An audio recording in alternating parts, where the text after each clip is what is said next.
So this is a pro forma of affidavit for obtaining non-compliance certificate. Okay, so this is as per Delhi, as per the jurisdiction of Delhi city.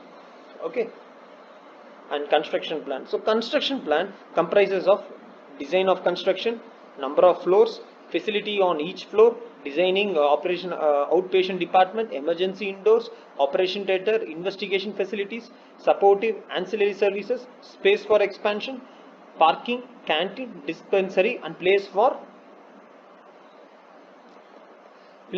praying, such as churches, mosques, and temples. So, ancillary care refers to the wide range of healthcare services provided to support the work of primary physician. These services can be classified into three categories: diagnostic, therapeutic, custodial. Diagnostic services include laboratory tests, radiology, genetic, imaging, and more. Support services are departments within our hospital which carry out much of the behind the scenes work. So, the work carried out by the supportive service ranges from providing food to the patients, meaning a clean, safe hospital, security, and etc.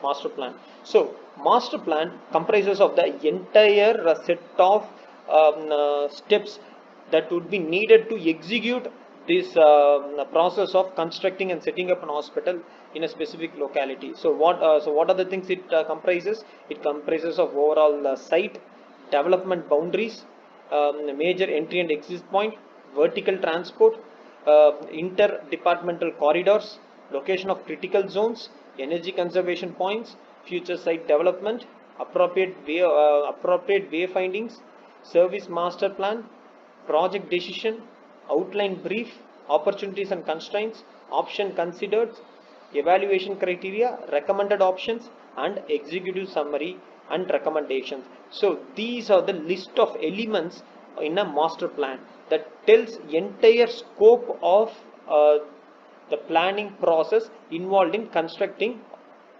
an hospital. Okay, space requirement of some basic department.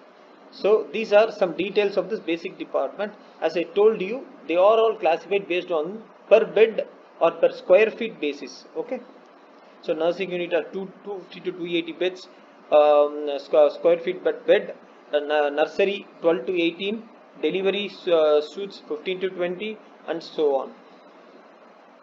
Architecture brief, a brief of the complete construction plan to be given to the architect who's going to make the interiors and furnish the hospital with basic wooden needs, wood material needs. Okay, so what are these various functions? Design specific functional area, interrelationship between various areas, preparation of drawings and models, electricity and air conditioning, lift, firefighting, water supply, finalizing after discussion with the planning team.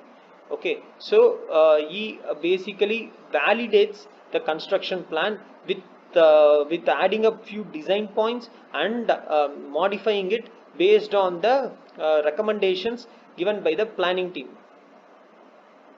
Okay, architect's brief. It's a written document which explains the operational policies, type of services provided, interrelationship, interdependency of each facility, operational policies. So how do the different facilities such as clinical, non-clinical facilities operate among themselves? Okay, what is the operation they do within themselves and between themselves? Type of services they provide to the end user, what is their interrelationship, what is their interdependency within each.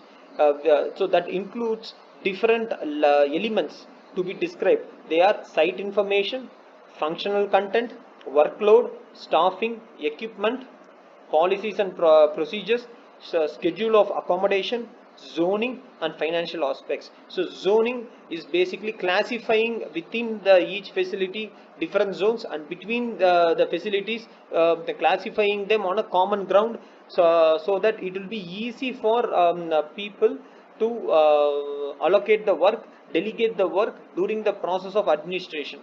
Okay, then project planning and implementation, tendering and award of contract. So after you acquire the land, after you make a master plan for construction, and your architects gives a brief of how do the interiors of the hospital gets furnished, here goes the outsourcing work, which is tendering and award of the contract. Once the design is finalized, a global tender is issued in a two-bid system. So bids are examined by the planning team. Finally, the contract is awarded to the contractor construction agency. Okay. So whichever has the least bid gets awarded with the project.